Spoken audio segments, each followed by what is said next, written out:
Welcome to Home Hive. I am Kristen with Kristen Krebs Interiors. This is a podcast all about real estate, so everything happening nationwide. And today we are actually going to talk to Jared Basler, the Godfather of Granny Flats, and talk about ADUs and all the different regulations that have recently changed, and just kind of learn a little bit more about the whole process.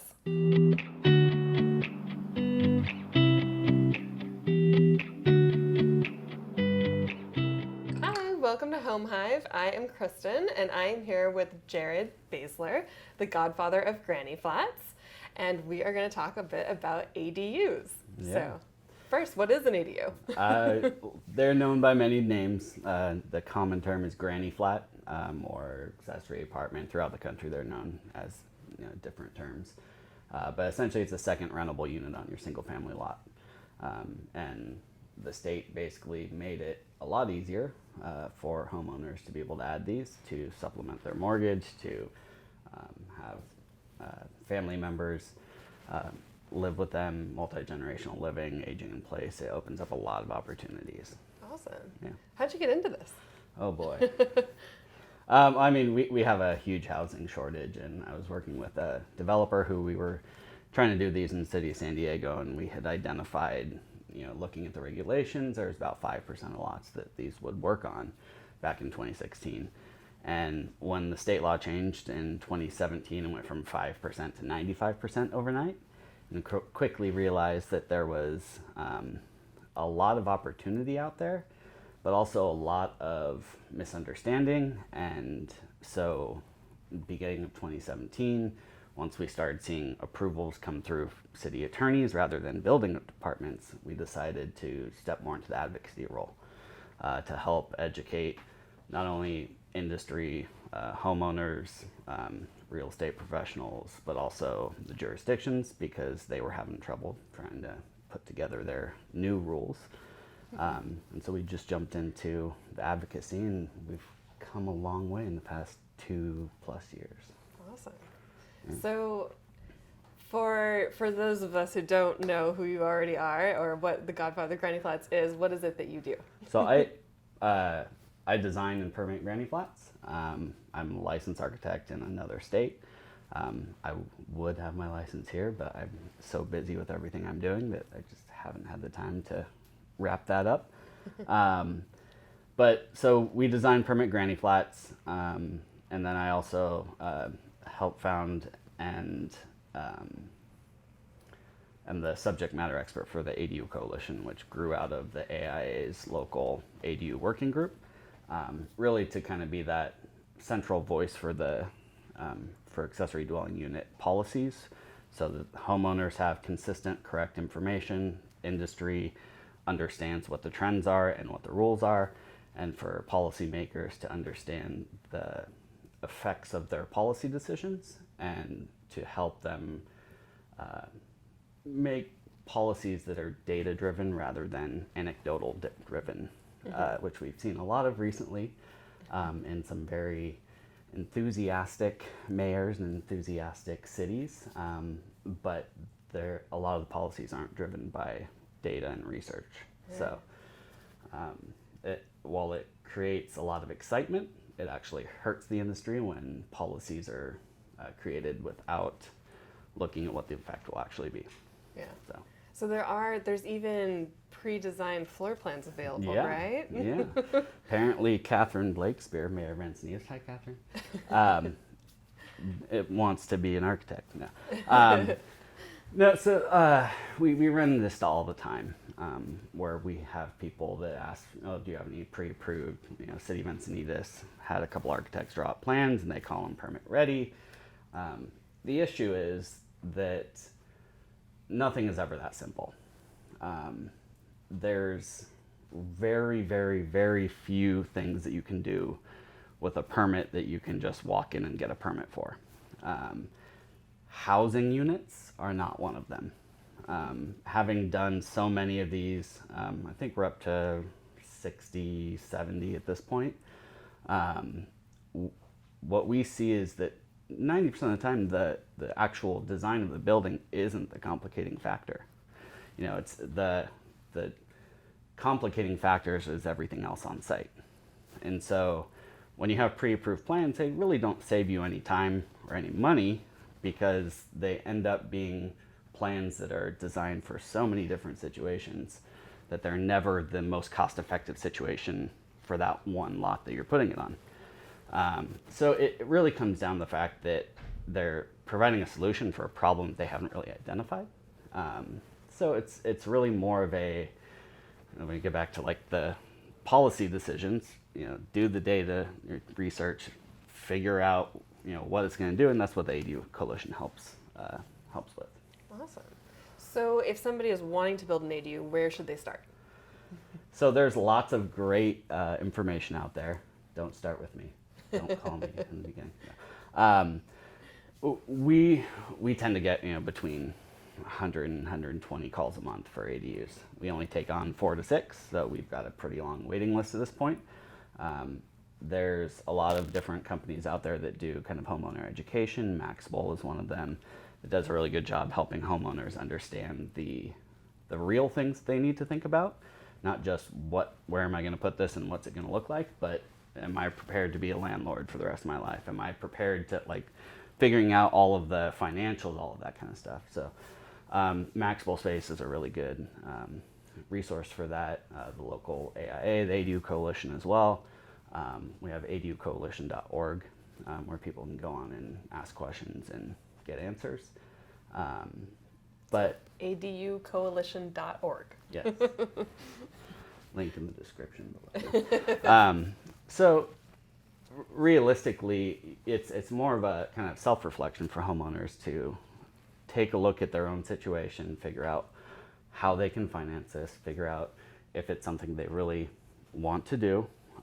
There's obviously a ton of reasons why they should do it. It just comes down to making sure they're ready to jump in, and then understanding that just because you see something on TV or you see something online doesn't mean that that's going to work on your site or that it's even possible. We see a lot of stuff on Pinterest and HGTV that gives a false impression of what's actually able to be done per building codes and at a reasonable cost. So expectations are probably one of the biggest things for homeowners to help them understand that this, we got building codes. This is not a DIY weekend project. You may be looking at, a design that you like, but as we're going through the design process, we are going through the building codes, the zoning ordinances, the cost, the spatial layouts, the sustainability, the life cycles of the buildings and materials and systems. So there's so much that goes into this. It's not just I want to build a granny flat this weekend. Let's go get my plans down to the city and get going. Yeah. So speaking of timeline, how long does it usually take? So you're building a house. Right. And so the cities obviously understand that there's a lot of excitement around this, and they want to help homeowners be able to build these and build them faster. Obviously, we need the housing, so every city is a little bit different, but we tend to see cities improving their permit times. You've really got kind of 3 different phases. You've got the design phase, the permitting phase, and the construction phase. And so the design phase really comes down to, there's a lot of site-specific stuff. It can take anywhere from, 4 to 8 weeks to get a design put together. And then for permitting it, it can be anywhere from, 6 weeks to a few months, just depending on the city. And then construction, it's 3 to 6 months typical. So, okay. Yeah. So it's not a weekend project for No. sure. So there was a couple different recent changes, right? Around ADUs? Where and what? There's changes all the time. When the state law passed back in 2017, it nullified every ordinance across the state. And so that made it really easy because we knew for 6 to 8 months that these were the rules. They said that you can go back and exert more local control, pass a new ordinance, get new rules in place, and you can have a little bit more control than the state. And that's all well and good, but some cities did it correctly and other cities did it incorrectly. And so we got back to that pre-2017 phase where every city has different rules. Right now, sitting on the governor's desk, Gavin, please sign SB 13, AB 68, AB 881. We need those passed. They've already passed through the legislature. They're sitting on his desk. It creates some confusion because there's 3 different bills, and depending on which order they're signed in, depends on what the final rules are that go into place January 1st. But the basic preview is that the state's looking to remove those final barriers that have kept homeowners from building ADUs in cities that are trying to limit the number of ADUs that can be built.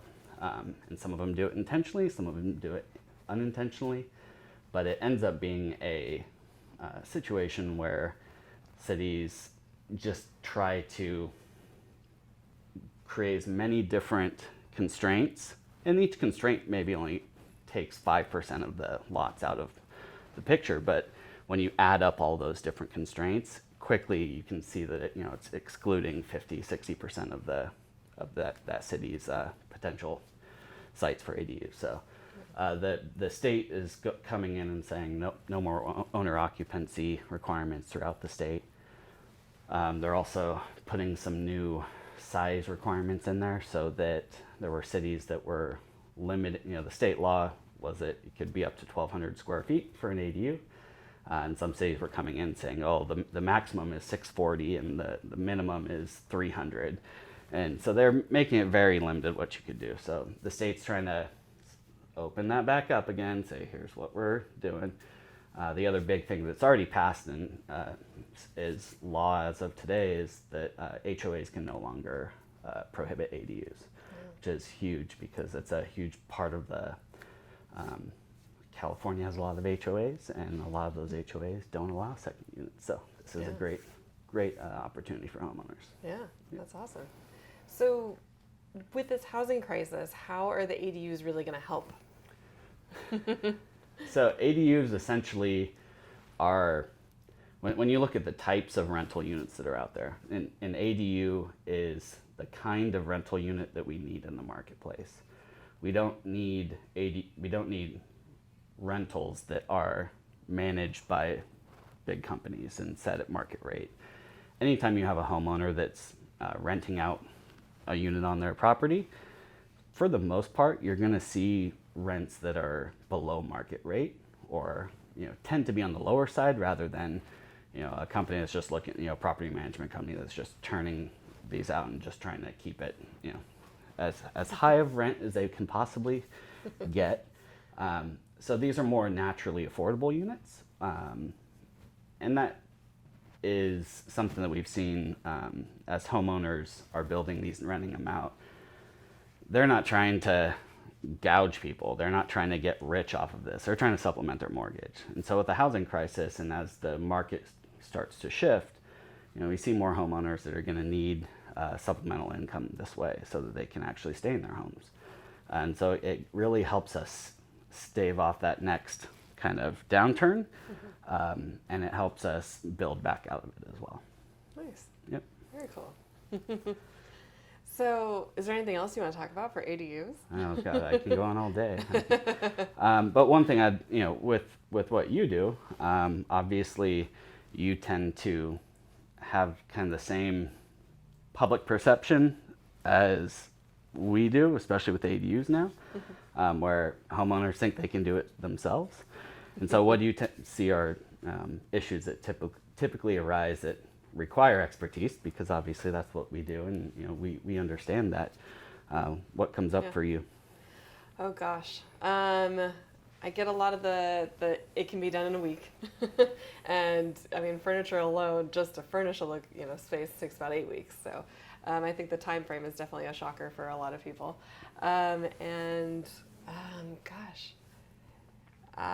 there's a lot of little issues that come up. The pre-made floor plans, those are always challenging to work with. Yeah. And one thing on those pre-approved plans, or there's different terms for them, city standards. We've kind of at the ADU Coalition, we've promoted a way of pre-approving plans that does not destabilize the market. and it essentially works with cities already set up processes for master planning when they would do like tract homes. They come in and they permit one, and then they just throw it on every lot that they can. But the difference between that and, say, Encinitas or what the county did recently is that those plans stay in the design professional's hand, and so it becomes something that has the same benefits for homeowners of being a pre-approved set of plans, but it allows the design professional to actually do their job and make sure that it fits on site, make sure that it works there, and allows the homeowner to have that, have someone else taking responsibility for it. Whereas the county plans and the Encinitas plans are essentially zombie plans. They're out there where anyone can download them, and you can take them in, and there's no one responsible for them other than you. And so putting that kind of liability and responsibility on homeowners is just not appropriate. It's not responsible for the jurisdiction to do. And so, the ADU Coalition promotes a more market-based pre-approval process. But where those really tend to be useful is in situations where homeowners don't have equity in their home. And we're going to see this more and more. Obviously, a lot of what we're doing right now is people who have equity and are doing cash out refis. When you don't have equity, you have to go through a renovation loan. And that tends to be a process where you need to verify that it's going to appraise out at the number you need in order to get that money. Yeah. The problem with that is if you do a custom design, that's about 80% of my work to get to the point where we can have a contractor come in and bid the project, get quotes, all that kind of stuff. So the pre-approved plans are a great opportunity for homeowners who do not have equity to be able to qualify for that loan and then have that already kind of built in. And that's kind of where I see the market going for pre-approved plans, not necessarily for the cash out refis or every situation, but there's going to be some specialty situations where they can really help, but you have to really understand what you're dealing with. So yeah. Awesome. Well, where can people find out more about you? Pretty much anywhere. Now, my website is basis.studio. My company is Basis Studio. We're in La Mesa. The ADU Coalition is the other place where I speak at events on ADUs all the time. So if someone's throwing an ADU event, I'm probably there or probably behind the scenes at some point. So the term Godfather is a little tongue-in-cheek, but it's also because once we started getting into the real advocacy side of this, we started getting calls from people, at the Housing Commission or Housing Federation that would say, I got your card from 3 different people. They told me I had to talk to you about ADUs. And so typically when there's stuff going on in the San Diego region for ADUs, we're working on it and we're involved to help make sure that the policies, procedures, the rules all stay friendly for homeowners. We're not trying to corner this market for ourselves. Yeah. I don't want to do every ADU in San Diego. Could you imagine? Yeah. I can't. I don't sleep enough as it is, but right.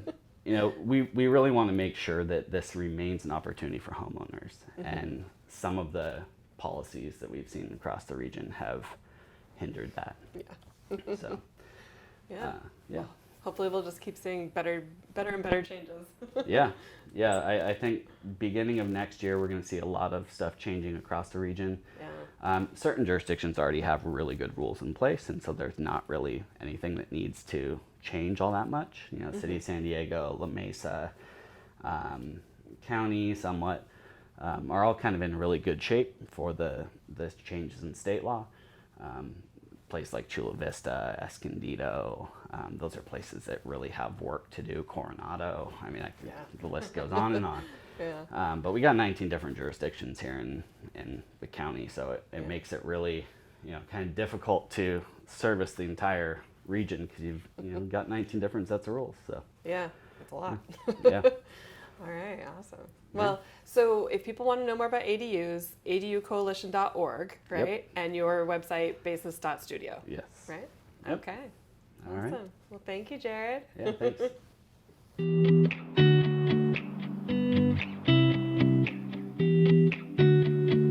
Thanks so much for tuning in to Home Hive Podcast. I'm Kristen with Kristen Krebs Interiors. If you want to learn more, feel free to reach out.